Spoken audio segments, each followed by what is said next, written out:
It is closed session, open session at 06. So no action to be taken in closed section. So nothing.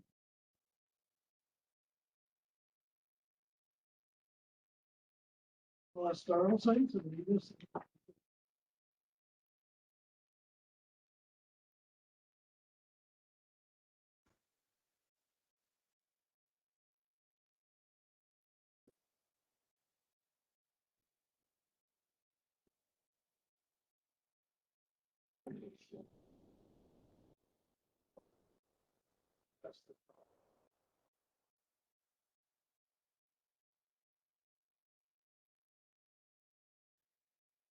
All right, thank you.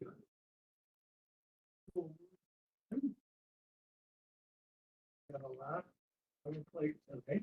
We'll move on, but I mean, ACES awards.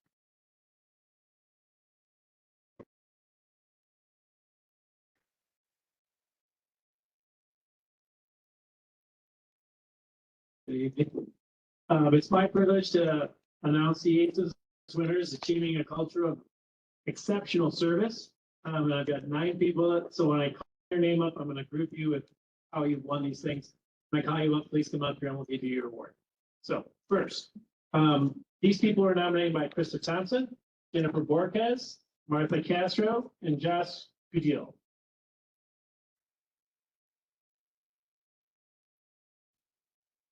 All right, so this is what Krista said.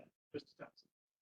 I would like to recognize Jennifer Borquez, Martha Castro, Josh Goodell for their incredible hard work and dedication going above and beyond this summer to help organize district curriculum across the district.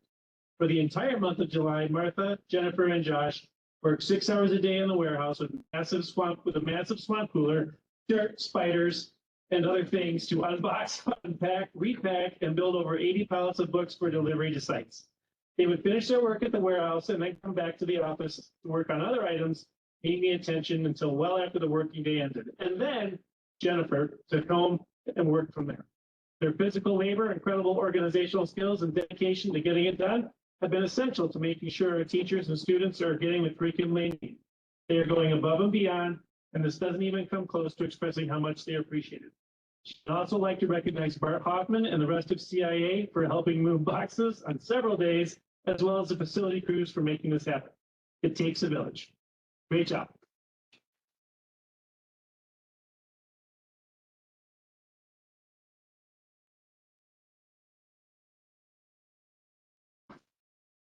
Super.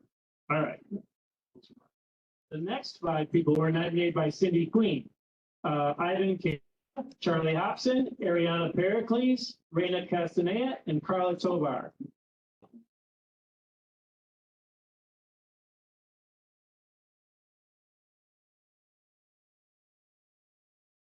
And this is what Mrs. Queen said. Without hesitation, they stepped up at a moment's notice, ensuring connectivity, setting up systems, and manually creating accounts for new teachers. Their tireless work behind the scenes and careful planning that went into the successful 2-day new teacher event were instrumental in its success. Their combined efforts truly exemplified what it means to achieve a culture of exceptional service. For these reasons, they deserve the ACES Award.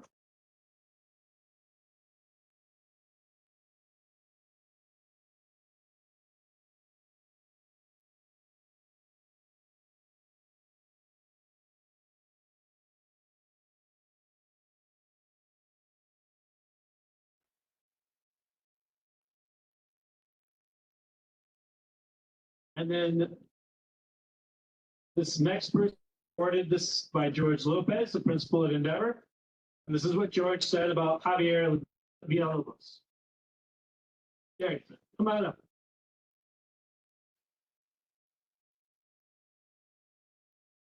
All right, so George said, it is my distinct honor tonight Javier Villalobos for above and beyond recognition. As we embark on the new school year at Endeavor Middle School, we introduced our new cell phone policy and the Evolve system. Javier played an instrumental role in ensuring a smooth rollout for both systems. On the very first day of school, Javier assisted with Evolve. His presence was reassuring and vital that the system was up and running, but his commitment to our school safety didn't stop there. On the second Friday, the Evolve system encountered technical difficulties, and without hesitation, Javier was back on campus to troubleshoot and fix the issue. His quick response and effective problem solving ensured that our security measures were in place, demonstrating his reliability and dedication. Javier's actions are not just a matter of going above and beyond. They're a true reflection of who he is, dependable, proactive, and assists wherever needed.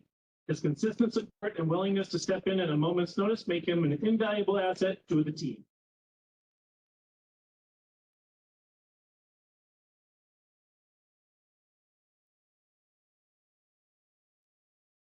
All right, and then the last one isn't here, but I'll read it. The recipient of this award is Karen Avila. She was nominated by Daisy Aguilar, a parent. Ms. Aguilar said, she showed compassion, problem solving, speedy outcomes, and I would still be pulling out my hair without her help. She solved my problem in one day when others couldn't the entire summer. So good job, Karen.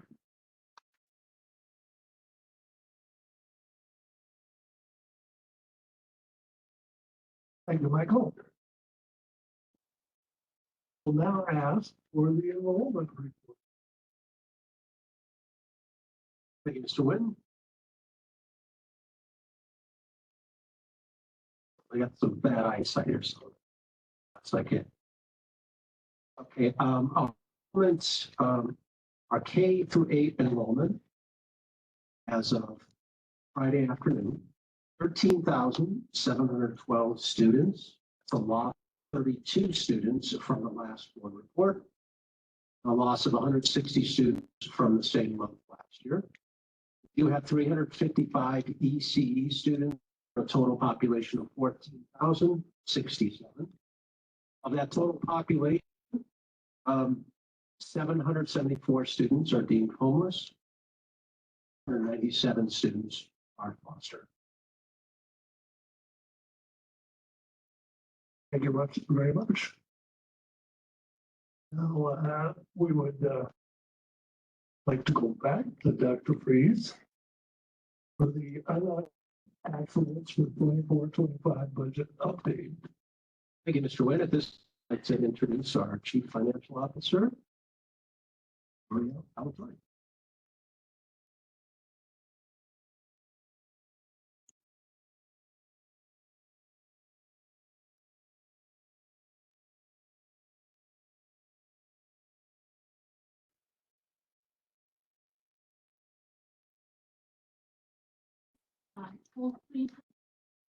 Thank you. Good evening, members, cabinet, superintendent, and public. I'm here to present the 23-24 unaudited actual financial report.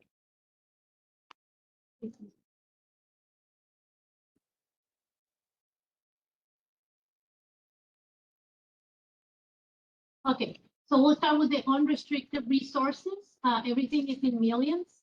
Our revenues for the 2024 fiscal year on the LCFF was $188.20 million. It's our biggest bucket of unrestricted resource. Then we have our state revenue for $7.59 million. And then our local, which represents a negative of $0.086 million.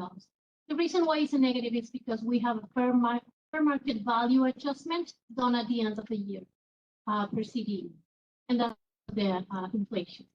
And then we have expenditures, salaries and benefits are $127.02 million on the unrestricted, supplies and services, $28.50 million, capital outlay, $1.62 million, and other outgo, it's a negative $3.45 million. It's a negative because it's an indirect cost charged to the restricted. So our total expenditures were $153.69 million. We also have other financial sources uses, which is the transfer outs to other funds. It's $3.50 million, and contributions to the special ed, which is $36.67 million. So if you add the revenues and then you subtract the other financial sources and uses, and then you subtract the expenditures, you come up with a surplus of $1.84 million for the year. We pass the slide, please. Thank you. The resources, it's the same as in $1 million. Our revenues were in the federal, $27.49 million. As you can see now, our federal revenues are decreasing because now all of the ESSER funds and one-time funds are sunsetting in September 30th this year. Then we have the state revenues for $49.79 million. And as you can see, the state revenues now are going up, up, up. And the reason why is because we have the ELOP revenue, which is state funded, and it's $22 million every year. Also, we have the equity multiplier and other grants. And then we have the local, which encompasses the CELPA, which is special education, $18.92 million. And then our expenditures for the restricted budget for the salaries and benefits were $85.48 million. Our supplies and services, $34.59 million. Capital outlay, $3.16 million. And other outgo, $3.80 million. So our total expenditures were $127.03 million. Now remember, we have a contribution from the unrestricted to the restricted. So the contribution now is a plus $36.67 million. So if you add the revenues plus the contribution, and then you subtract the expenditures, you come up with a surplus of $5.86 million. And you can ask, why do we have a surplus if we have to do a contribution? Well, because each resource has its own allowable expenditures. And the resource 6500, which is a special ed, is underfunded. We received about $15 million in income, and we spent about $45 million. So we have to contribute to that specific resource. Next slide, please. There you go. Okay, this is an exciting one. So supplies and services. This is the total supplies and services for the whole district. And I would like to share with you purchase orders are the legal contract between our district and a vendor. And to create a purchase order takes a village, which is all my village, my fiscal department. Start from an expenditure, which is an XREC. They do make sure that everything complies with allowable expenditure, that everything is following policies and procedures. And so they convert from an XREC to a purchase order. So we created 22 purchase orders for field trips to Disney Imagination Campus. We spent $275,000, 717.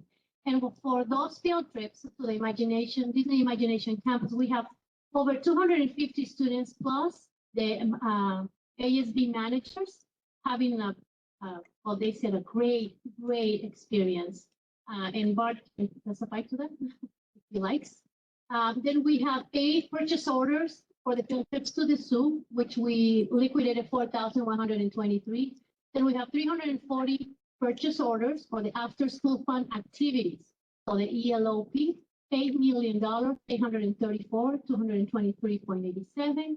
Then we have 107 purchase orders for the family and community activities, 558,753.23. Then we have 93 purchase orders for the arts and music. It's 1,516,521.74. Then we have 91 purchase orders for the library books, 407, 320.46, and 340 for routine maintenance. So every time that we have a high bursting or we have any troubles or any problems in the grounds, in the facilities, that's when we have to do the routine maintenance. And that's the purchase orders that we created. For that, we created $2 million, 367 to 90.84. Then we have 302 purchase orders for medical and health with the 2,281,989.69. 100 purchase orders for increased safety and attendance, $8 million, 390,999.88. Then we have 28 purchase orders for addressing learning loss mitigation. We have a grant for that, and it's $1 million, 654,544.16. Then we have 4,732 purchase orders for supplies and services, which equals $18 million, 490 to 10.42. And 526 purchase orders for technology licensing and softwares. That was $4 million, 574, 785.29. So our total restricted and unrestricted services and supplies were $62 million, 959.39, 380.84. I put some pictures on the top for the Imagination Campus, 2 sites. that they shared with me, the zoo, and I wanted to make sure that we close the gap between what we're doing for our students, for our sites, and for our offices and for our staff with the fiscal. It's not only monies. We enjoy seeing all the dollars that we're spending on the right way. Can we pass the next slide, please? Thank you. Okay, so this one has never been presented, and I would like to present it because it's exciting for me. On 2021, the blue cylinder is represent the state and local, and the orange is a federal. Those are dollars spent per student. As you can see, on 2021, right when we started with the pandemic, we were spending $12,316 state and local funds per student and $2,278 for the federal per student. Then the pandemic came, and then we have 13,114 on state and local and 3,891 federal. Then we came back to school and it's 12,536 and 3,059. So by that time, we're starting to sunsetting the federal dollars. Now look at this beauty, the state and local. Now we spent last year 18,673 per student on the state and local, when we only received 15,000 on the LCFF per student. So those 3,000 something are because we have the grants, because we have ELOP, because we have the community grant, and then we are sunsetting the federal dollars, and that's why we only spend $2,884 per student on the federal. So we're going back to the federal, to the normal number, but the state, it's projecting to keep the same in the same level because ELOP, it's an ongoing revenue that we're receiving. Okay, now this is the fund balance. So July 1st, 2023, when we began with the year, we started on the unrestricted with a beginning fund of $71.69 million. And on the restricted bucket, we started with $84.51 million. So our beginning fund balance for this fiscal year that we're presenting, it was $156.20 million. Then it increased, as I went over with you, on the unrestricted by $1.84 million, remember? And then on the restricted by $5.86 million. So our combined increase was $7.82 million. By period, when we liquidated everything and closed the books, our ending fund balance on the unrestricted, $73.53 million, which is the 71.69 plus the 184. And then we have on the restricted $90.37 million, which is the 84.51 plus the $5.86 million. That left us with an ending fund balance for the fiscal year of 23-24 of $163.9 million. Please keep in mind, the restricted have their own allowable expenditures and their own rules, and that's $90 million. We have negotiated some contracts to be multi-year, and we have to prepaid expenditures, such as the book adoptions, such as some contracts for IT. So we prepaid $3.8 million, and we have assignments that you previously approved for $25.98 million. So our reserve for economic uncertainties is $43.75 million. And our net balance on the unrestricted is $73.53 million. And the restricted, as always, is $90.36 million. The combined is 163.9. We'll go to the next, please. Okay, so we know, I told you that we have $90.37 million on the restricted dollars. That's as an ending balance. And here is where we have it. As you can see in ELOP, we have 30 close to $40 million. And that's because they fund us since 21-22, $11 million and $22 million. And now every year they're funding $22 million. And so you go down the list and you see that they all add up to the $90.37 million. Next slide, please. Questions? Yeah, very good job. Thank you very much. A lot of information. First of all, I want to see the supplies and services category. to Mr. Gala at I Lewis at Amagos. Okay. And the new director of music at Jack Murphy. And hoping that 93 purchase orders for musical instruments, We do, indeed, indeed, yes. because they have large bands. Hopefully, are two of the schools, so it's new. But yeah, it's waiting in line to get instruments. So what we can do with the music, art, better. So thank you for showing that. So it's probably spend 10 million.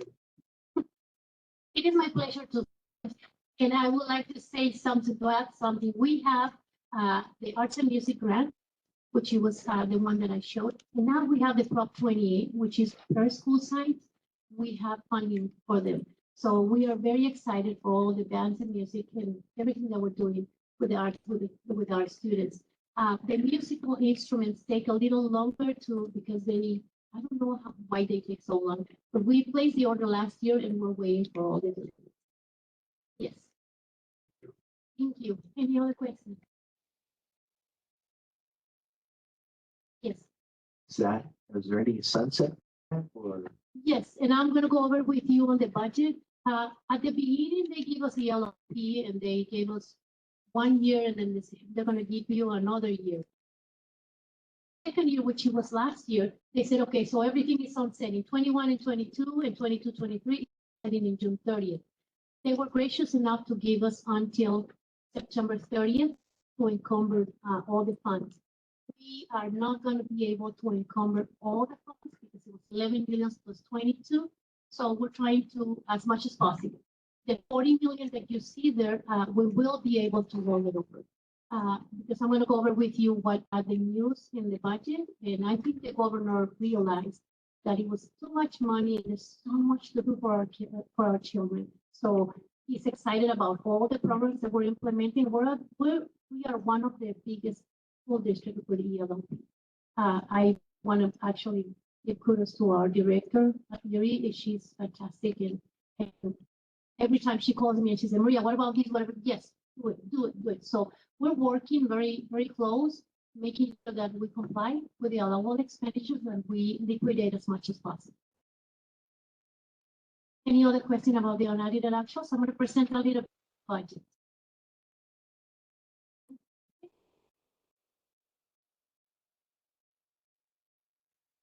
Thank you. Can we pass the next slide, please? And the next one. So now I'm presenting the 24-25 budget update. Budget good news. So ELOP. ELOP now is giving us 2 fiscal years to liquidate. So everything that we receive 23-24, we don't have to liquidate until 25-26. Now also, starting as of July 1st, 2020, we will be able to utilize some of the ELP funds for attendance recording. So that's a great news. Also, the reserve cap, it's raised in peace. They started doing the reserve cap of 10%. I don't know if you guys remember, on July 1st, 2022. And now we don't have that. It's not a requirement anymore for the state to have 10% as much as the reserve. So the cap is gone. And I will go over with you why the cap is gone. There you go. Okay, the reporting extensions, the extensions on most of the grants, most of them are liquidated by our district. We did a very good job in liquidating our funds. So this, actually, I wanted to disclose that to you, but it doesn't apply to us. Next slide, please. Okay, this is my favorite for the budget. So we learned that we have budget deferrals, and we had budget deferrals in June 2024, meaning that we will not hit the budget until 2025. Budget deferrals are only in, but we have cash deferrals. Cash deferrals, these We are gonna have a deferral in June 2025. We will not receive our income until July 2025, not until next fiscal year. Plus, we have our reserve. Remember, we did assignments. Remember, we did assignments for salaries and benefits. Remember, we did all these beautiful assignments for everything that we thought that it could happen. Well, that's our reserve. So we're well prepared. We're one of the districts that are most prepared. So congratulations to the board because they approved it. Thank you.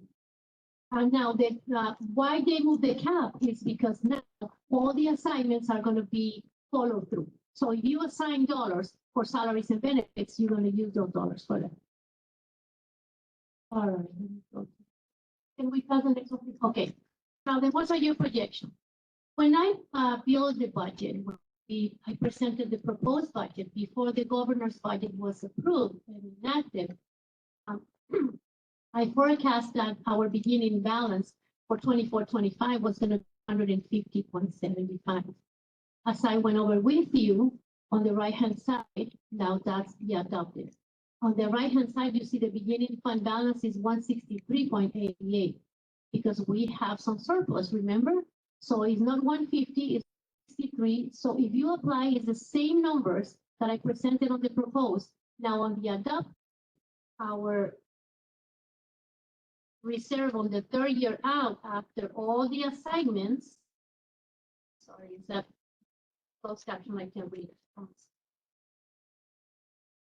I think it's 6.6, yeah, from 6.07, that it was on the proposed, and now it's 6.60. So we're very well prepared for this. Right? We are fiscally solvent, and I'm happy to present that to you today. Can we have the next, please? Okay, so all the information that I show you, it was obtained from CASBO, California Association of School Business Officials, from SSCA, School Services of California, from CDE, California Department of Education, and from LSD, Lancaster School District General Ledger. Next slide, please. Do you have any questions?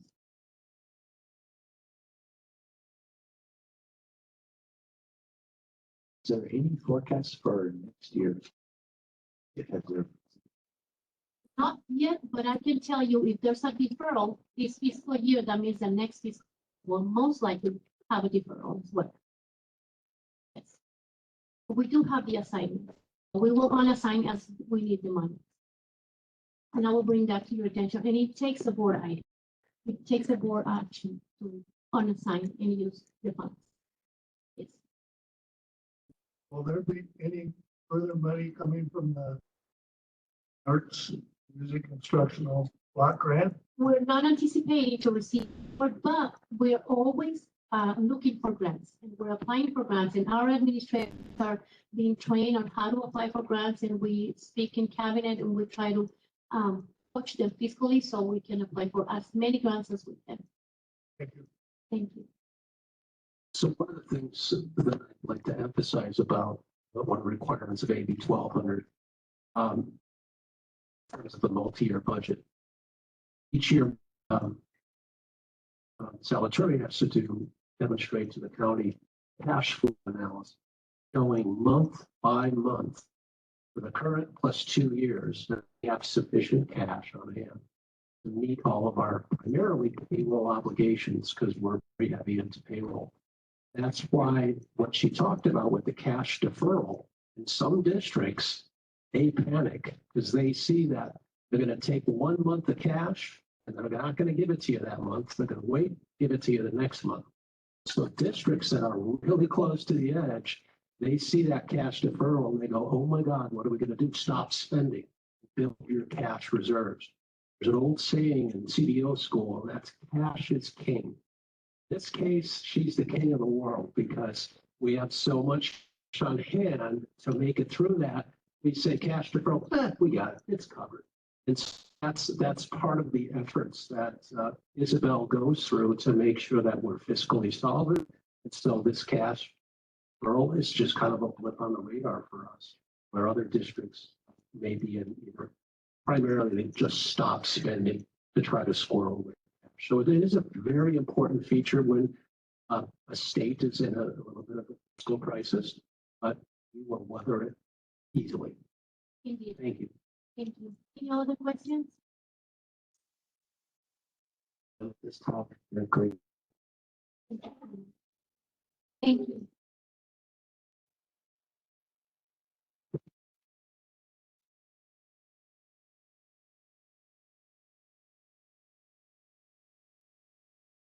So we will move on into child nutrition services presentation. Larry.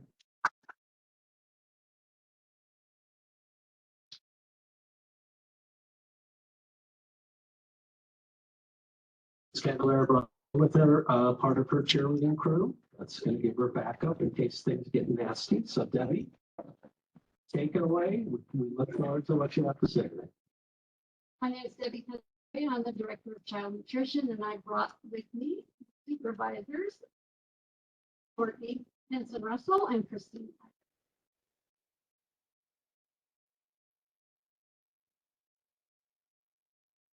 I just wanted to share with you a little snapshot of our department, a little bit about food entitlement, how Hinko fits into what we do, and our vision moving forward.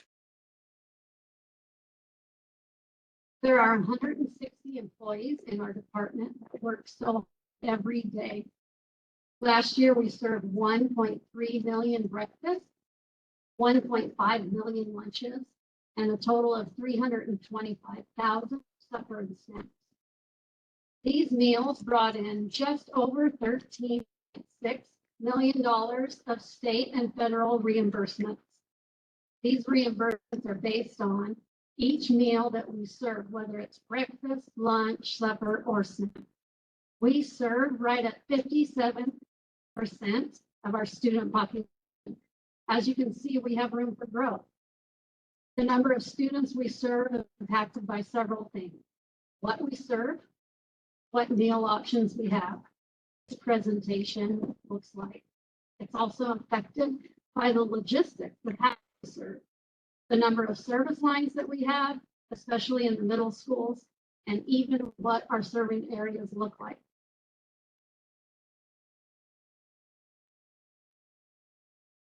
State and federal regulations dictate what we can serve. We have specific guidelines that we have to follow to meet nutritional standards. Some examples that we're required to serve are whole grain products. Our juice is 100% fruit juice with no sugar added, and milk must be offered at every meal. You can also see from this slide that serving sizes are highly regulated with every item that we serve. We have regulations on what kind of vegetables that have to be offered. You can divide it into categories. Red orange vegetables are things like tomatoes and carrots. Examples of dark green vegetables would be broccoli, spinach, romaine. We even have to serve beans every week.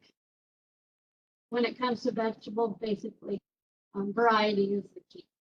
We even have limitations on sodium. Sodium cannot exceed 1,225 milligrams over the course of the whole week. That equates to about 245 milligrams a day. If you go to a fast food restaurant, most any fast food restaurant, and order a cheeseburger and French fries, in that one meal alone, you would be consuming 1,200 to 2,000 milligrams of sodium just in that one meal. And we cannot exceed 1,225 over the whole week. I think it goes without saying that we have challenges when it comes to meal compliance. Let's talk about commodities and entitlement and how they tie into our. We receive entitlement funding from the USDA. Funding that allows us to purchase available commodities. Commodities are things like fish, poultry, various meats, peanut butter, cheese and yogurt, fruits and vegetables, grains, pasta, rice, and even cooking oil. Entitlement is determined from the number of lunches that were served the previous year. Our entitlement last year was just under $600,000. We use this entitlement funding to purchase commodities.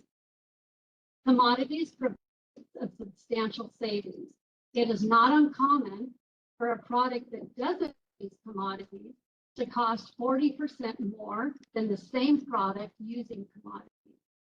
Before we discuss various ways of using commodities, let me share with you a little bit about PENCO. Belongs to a co-op called PENCO, which stands for Partners in Nutrition Cooperative. PENCO is a self-managed JPA and cooperative that acts as a USDA receiving agency. There are fees associated with PENCO. Currently, 27 school districts make up the JPA, and administrative costs are fair shared out to each district. Our administrative costs are 10.9% of the co-op, and last year we paid $155,000 in administrative costs. We are the second largest school district in PENCO manages the entitlement and commodities for all its member districts. The districts get together and decide how to spend entitlement and what USDA foods to purchase. Each member district receives one voting right in that process. Currently, PENCO facilitates the purchasing of commodities. Each year, USDA releases a list of foods that are available to purchase.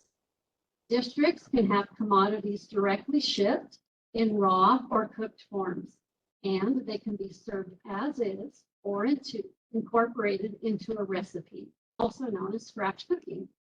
Commodities can also be sent for further processing. It can be sent to an approved vendor to make ready-to-use products such as pizza, burritos, and even fruit cups.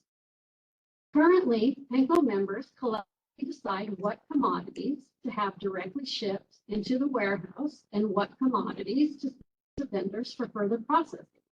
Essentially, the PENCO membership whole decides what happens with our entitlement.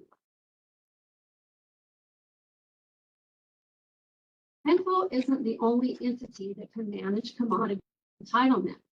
If we had local control of our entitlement spending, we could better support the needs of our district by creating menus based on our student preferences.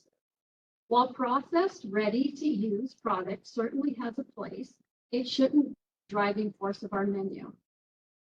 Procuring whole or minimally processed foods would support scratch cooking.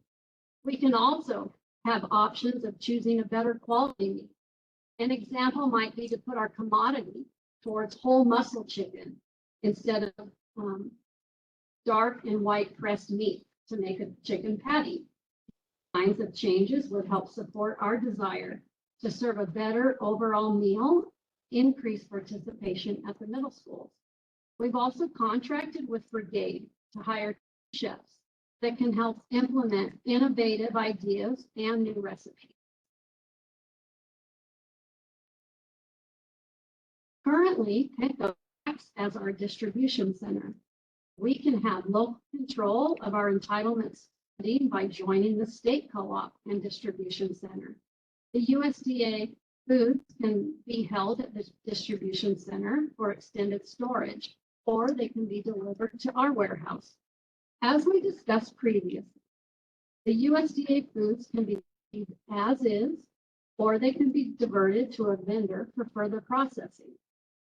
Further processed items would be brought into our warehouse through our line distributor, which is currently Cisco. There are no annual member fees associated with state co-op. However, there are per case fees for storage and delivery through the distribution center and per case delivery fees through Cisco. If you recall, last year, our administrative costs were $155,000. A considerable amount of these costs are projected to be absorbed through the distribution center and Cisco for the per case fee.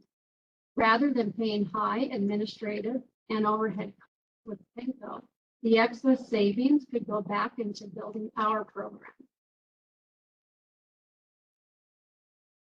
We understand the role we play in supporting the district's strategic plan. We help support the whole child and promote learning through nutritious meals. We strive to eliminate barriers by providing access to free meals. Our goal is to gain local control of our entitlement and commodities so that all students want to take advantage of the meals that we serve. Being independent can save money, increase participation, and provide a better quality that more students will enjoy. Our intention is to bring forward a resolution at the next board meeting to withdraw from the Penco JPA to better serve our students. The JPA states notices of withdrawal must be board approved and submitted no later than the first day of October. We would remain in Penco throughout the 24-25 school year. Are there any questions?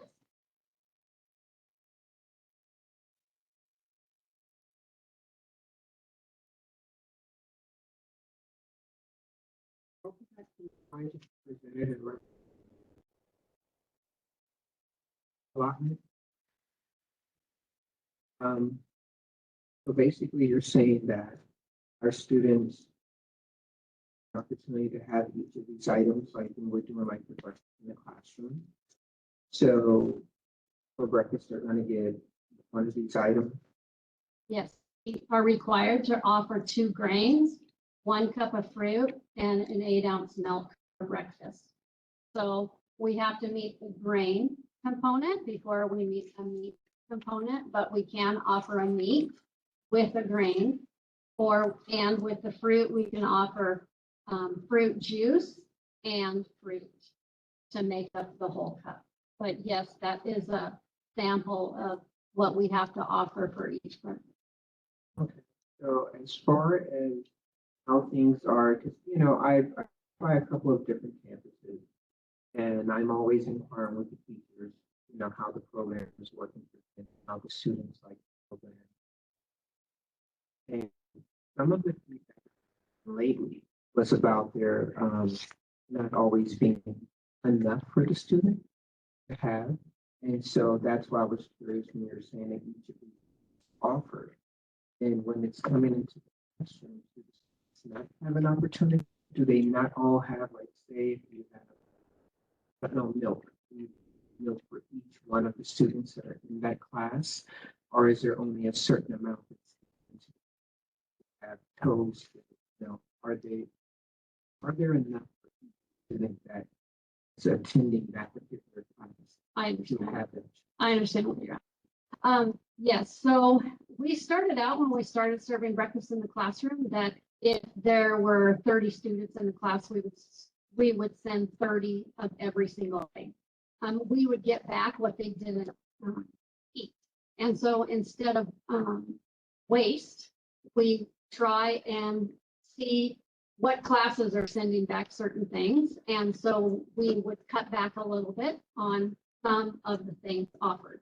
So from our experience, students like the juice and they like the fruit, and half of them like the milk, and they'll eat.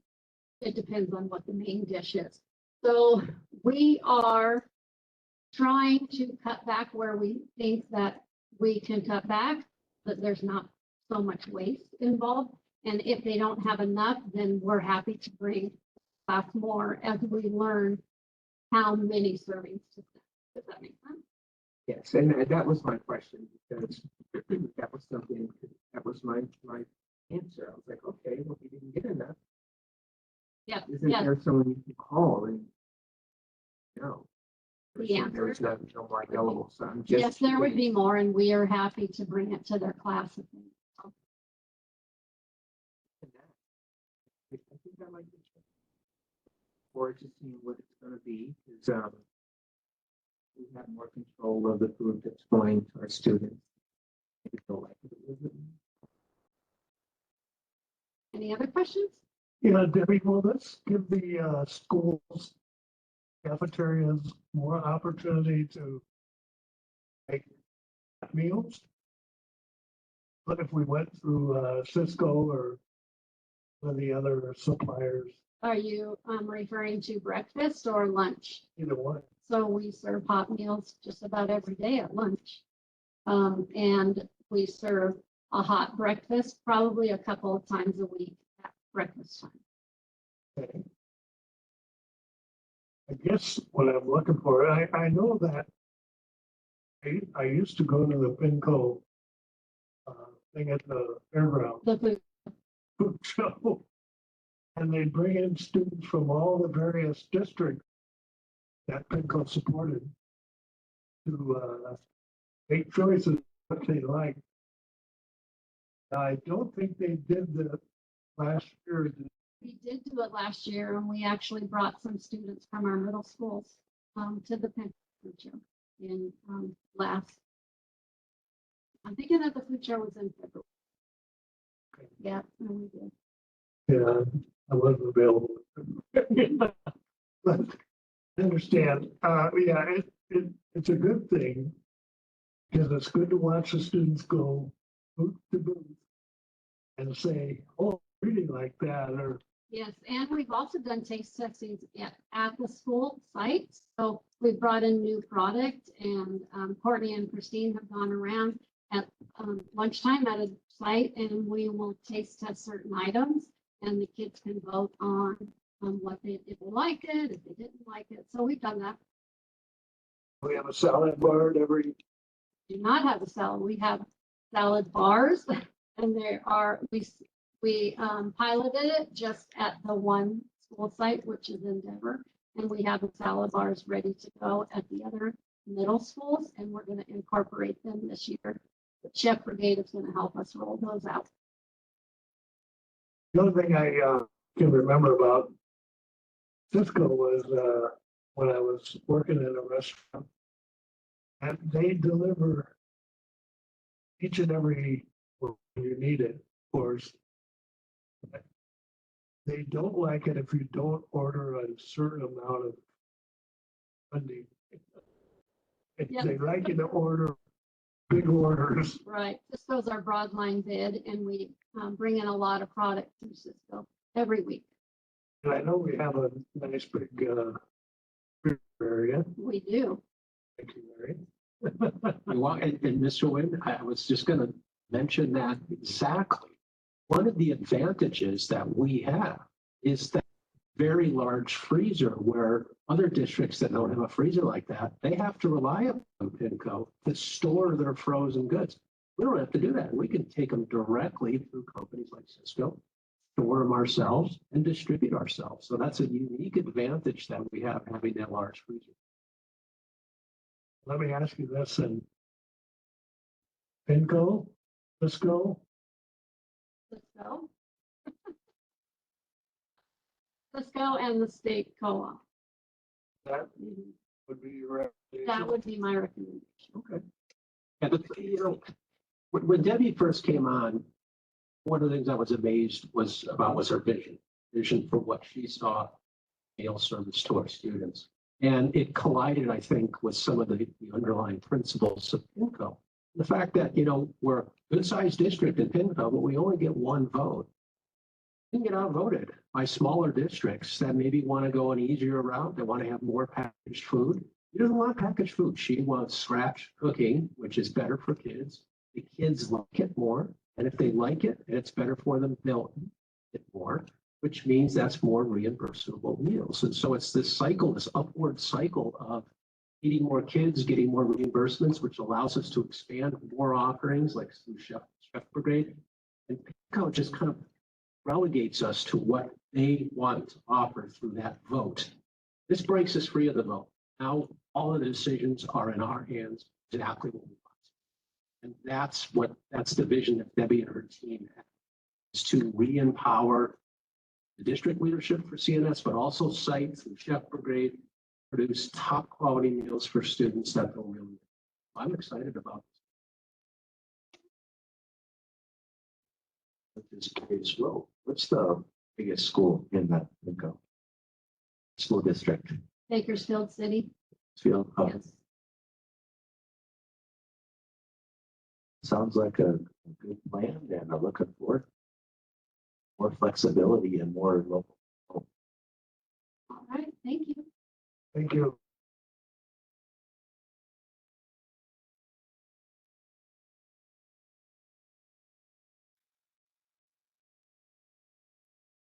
Well, we'll move on to number 12. The approval of a provisional internship for 2024-25 school year for Ramon Mann and Marla Ramas. Do I have a motion? Motion by Ms. Carlson. Second by Mr. TP. And good, yeah. I'll ask for the vote. All in favor, say aye. Aye. Aye. Passes 3-0. Addressing the board. Individuals who wish to address the board may complete a speaker card and present it with any supporting documents to the superintendent's assistant or other district official prior to the start of this meeting. Personal information such as student, parent, guardian's name, address, phone number, date of birth, email address, or other directory information as defined in Ed Code 49061 may be excluded from the minutes of the meeting by submitting a request to the superintendent. Dr. Marietti will recognize individuals who wish to speak. Individuals wishing to present testimony to the board concerning specific items on the agenda may do so once that item has been moved, seconded, and is on the floor for discussion. Time limits of 3 minutes per person, 20 minutes per item shall be allowed. Board members may ask questions for clarification purposes. However, no action may be taken and no discussion may take place on an item not on the posted agenda for the Brown.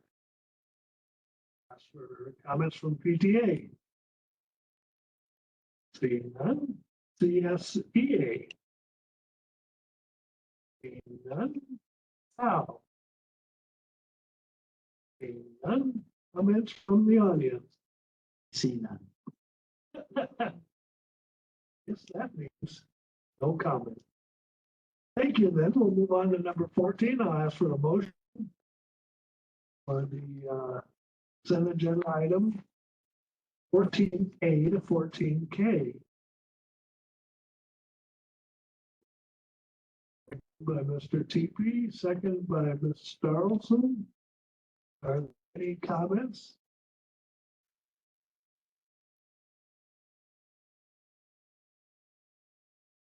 And these are all of the board policies that we've seen over the last 2-3 meetings will now be adopted. Along with Patriots Day, Constitution Month, Hispanic Heritage Month, and my favorite of all, acceptance donation of backpacks from KB Homes. Welcome and wellness. Thank you very much. Sure, Sam has loved all of the backpacks we get. And everyone there, we appreciate it, believe me.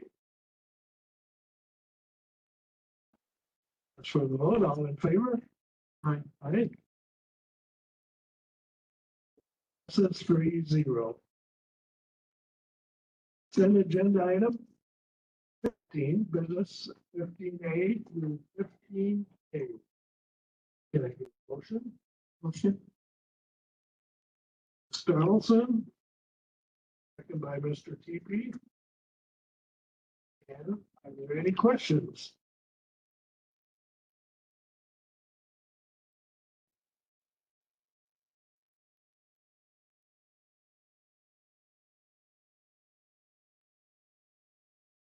See any completions, Larry, on the Parkview, Mariposa, and Joshua? Is that almost closed Joshua out? Next board meeting, we have a tremendous number of notice of completion. Joshua will be one.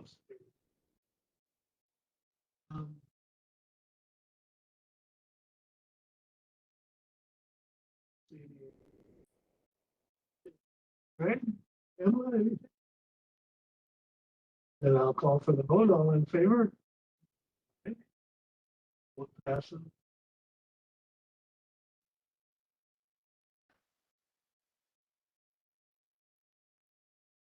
On to number 16, consent agenda items for the educational services, 16A through 16R. Motion? Wilson?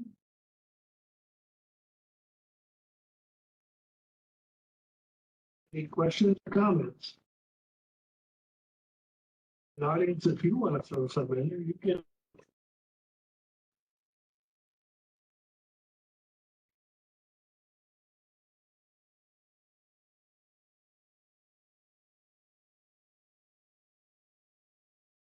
I had one question, O and P. We have two mariachi. Yeah, so one of the mariachis are going to focus on voice and violin, and the other is going to do trumpet and the big guitar one. Big old guitar.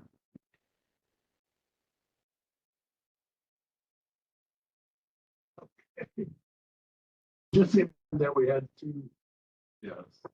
I guess it's two separate groups. And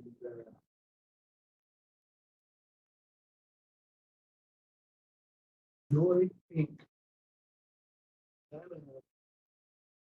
of our mentoring programs. They work with students, support.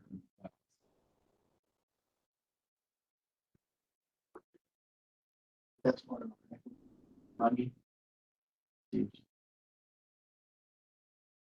know what, I'm hope for us doing all we can. Hope we're not overburdening the teachers. with all the PDs that are going into preschool. This isn't professional development. These are actually people who come in and Oh, work some of these- alongside the, Some of these are professional. like the two teachers. And it just makes me wonder, are we burdening the teachers with after school or times that take away from their team? We do give them opportunities for choice, and we put a lot of these in our LLI program, which is all after school. Also survey them for times and reactions to the training. How do you add it to them? A lot of positive, especially with the one mentioned earlier. It was about engagement.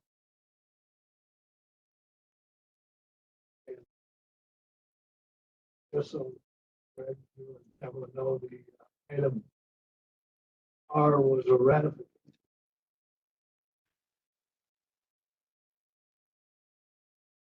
We do pride ourselves on not having a ratification. This is probably the only second one I've had in 7 years I've been here. Or bigger services really work diligently, but we, like you're talking about professional development, we probably offer around 85% of the professional development that we want. So if something slipped by once in a while. We are a human business and it's occurred. Apologize.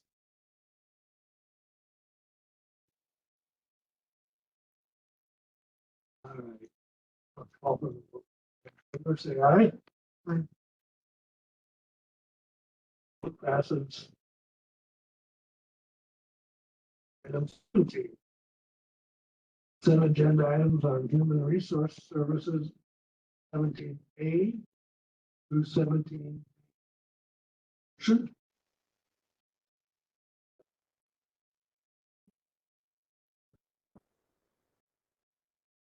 Are there any questions or comments?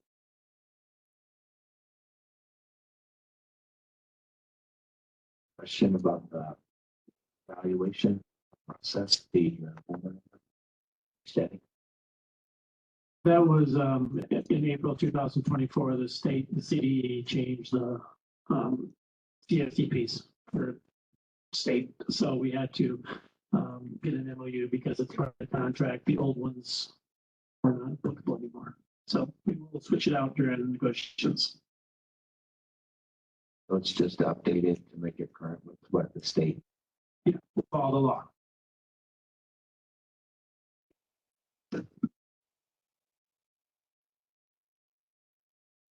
All right, and for Coleman's. Thank you very much for your hard work and effort on getting the people we need. This district is probably in the best shape of any district in the Antelope Valley, and probably for 50 or more percent of the state.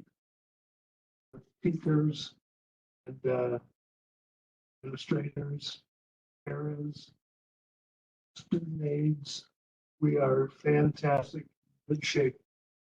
Thank you, Mike, for support and letting them do it. All right, as for the vote, all in favor? All right. And items, Student and Family Services, 18A through.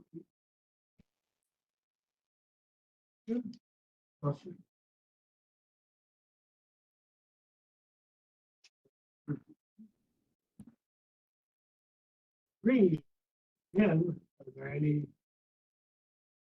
comments?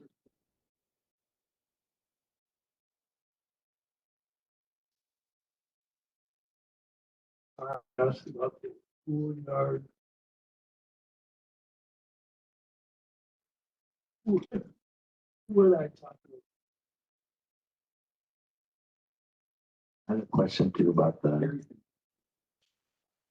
Erie. Come on down. Oh, yeah, Erie, come on down. I have a question about the Rainbow Chefs Academy. So two questions. So Schoolyard Wrap is a company that we are going to bring in to our sites during our Saturday schools and our intersections, and they do cultural shows. So they'll come in, and we're starting off with Black History Month, and we're going on to, they'll come in and do multicultural shows and assemblies. So they'll come in on our Saturdays, and they'll be at both sites. And then one day we're actually going to bring them to, in February, we're going to bring them to Parkview to start off our Black History Month. So we're very excited. Okay, I just have one question. Yeah. Why didn't they come here to the board meeting? Show us their stuff. Because they're based out of Sacramento. So they're, so when they come down to for the full day. So we will have full day for our Saturday schools and sessions. And then Rainbow Chef is a new enrichment that we are bringing into the district. So what they do is they support cooking classes. Cooking classes are high students level, but we have to really kind of support the cooking classes to make sure that everything is following guidelines. So this program comes in and supports the cooking with the menus, with the food ordering, and it comes to us. And they do the training too. We have our own certification process where the teachers who are doing cooking classes will get certified for food handling. They get a certificate for it, but they also do that, and then they roll out the lesson. So I'm really excited about the turnkey nature of it, and we have multiple sites interested in it, and we're doing it as a club for our first rollout to see how we like it. We're not gonna lose any teachers to Debbie, are we? No. But we're really excited about it, and Sierra has going like 3 or 4 classes just on Sierra site to do the cooking.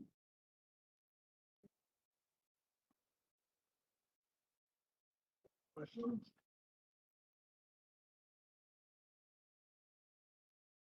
Huh? Hold on, never say aye. So 0. Back to legislative and policy discussions for first readings of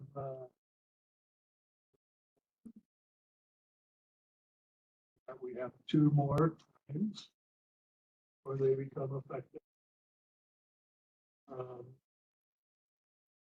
I'd like to take a look at the athletic team coaches.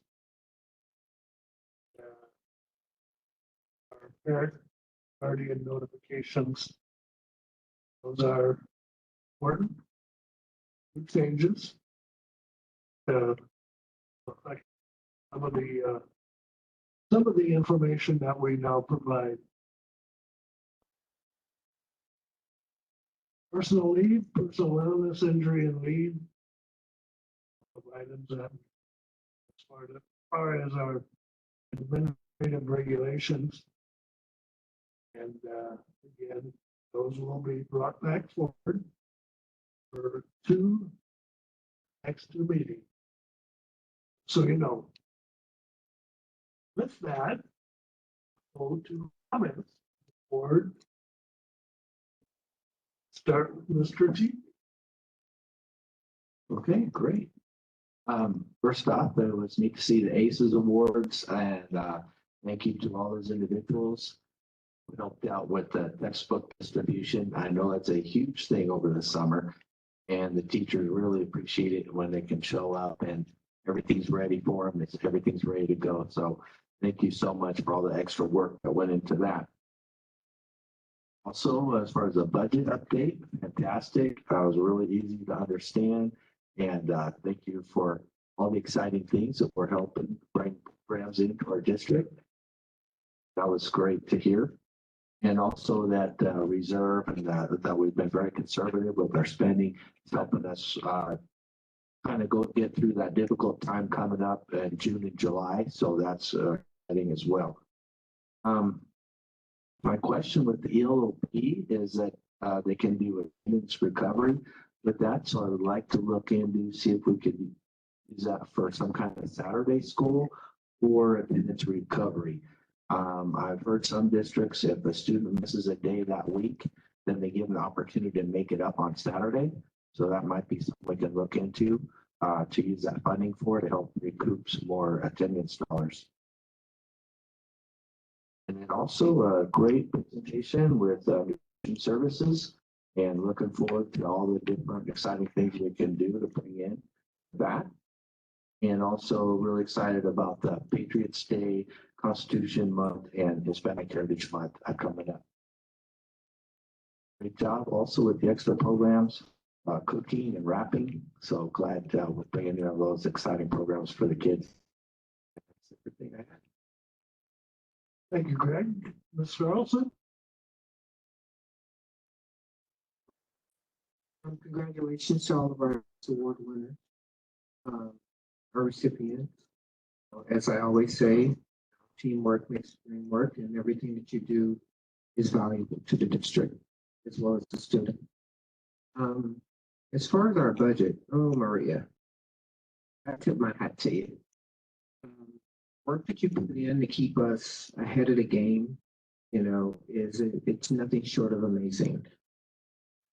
I love your excitement, your dedication to the district and keeping us balanced. And, once you actually anyone takes the time to go back and read through the budget, you'll see just how important the job really, really is. So thank you again for a wonderful report, for making it very easy to understand and to read, and for coming here to explain questions that we have.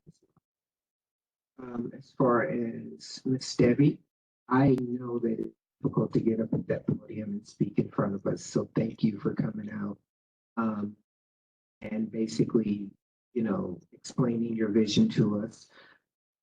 School nutrition is something that's really close and dear to me, as far as making sure not only that we're providing the meals that we need for each student, but that they like them, and getting back that feedback and that they're healthy. Because a lot of times I know there's guidelines that have to be met, but it doesn't necessarily mean that it's not too much sugar, and so I really look forward to your scratch cooking. I think that it's going to be a lot, it's also going to be well received, so I look forward to seeing what comes with those changes. Thank you. I had an opportunity to go to Endeavor. No, I'm sorry, not Endeavor. How do you? it's high use rally. So I had an opportunity to get there and by just sixth graders on total war. They did cheat though. We only had like about 10 staff and they had like 30 kids. So it really wasn't fair, but had a really, really good time with Joseph over there and his staff. And I spent a few hours just walking around the campus and talking to the students and doing things like that. So it was really, really nice. I also went to New Vista back to school night. And just hearing, I really focused on getting out there in the boondocks to the sixth grade area out there.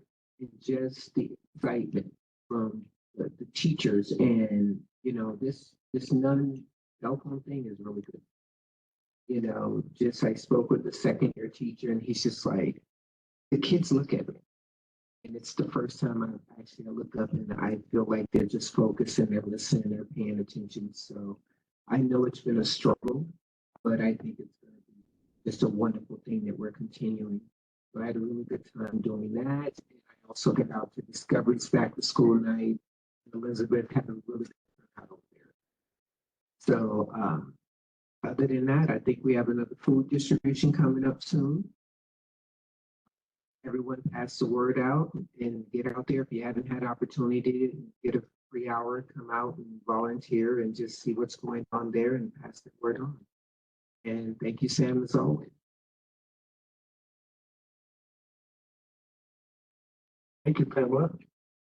I know you've been to the schools. I saw you there. Dr. Mariani. I just want to acknowledge our ACES Award winners tonight. All the great work. They represent all of our employees and the great work they do for our students. Acknowledge our staff. And of course, the business department. Everyone in the business department that I have the opportunity to work next door to. I get to see them. They put in long, hard hours on that budget. So for hard work. Child nutrition services, it's nice that our departments, they're striving to do better. We don't sit back and maintain what we do. We are always striving to improve and we're always striving to get better, to do better for our children. So I commend them for the work they do. And the back to school nights went well. Labor Day is over. We're all buckled in and ready to go. So we got a long haul for Thanksgiving. We're already fired up and have a lot of energy and excited about the school year. Thank you. And I'll just throw in also the food giveaways. I was so surprised. I haven't been to one in about 4 months. I went to the one not last Friday, but the Friday before. And it's being held right here, right outside the boardroom. Yeah, just about. And the line to get to this place right out here where they pass the food out started at the stoplight down here and went all the way down across back down. And according to Pamela, this starts at 7 o'clock in the morning. The line does. The food giveaway doesn't start till what time? 9:30. But the line to get the food starts at 7 a.m. So I gotta hand it to the people that are out there doing this giveaway. It was hot. It was not windy, but at least hot. And this weekend will probably be hotter. So if you do get a chance, come on, just take a look at the way the people like Pamela, she's out there giving the food away. See how they are moving. There's their stride is amazing. They just keep going from boom back and forth and back and forth. So thank you very much for your time and effort. To all of you. Saw Sam out there. You know, it's just amazing. Just amazing. Maria, thank you very much for your presentation. Keep us healthy. Glad to see that you have people looking for grants. I look for grants too, not for the school district, but for robotics, for the high school robotics teams. So I'm looking for grants too. So if you run across something like that, give me a call. No, I'm kidding. And thank you for the ACES awards for Krista, thank you. Cindy, thank you. George, thank you. And Miss Aguilar, Parent, who's not here, but thank her for recognizing your employees. That's very, very kind.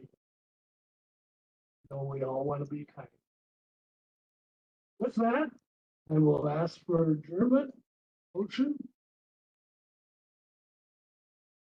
By Mr. Teepee, second by Ms. Carlson.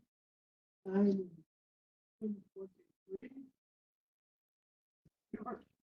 Hi. Welcome back, Larry.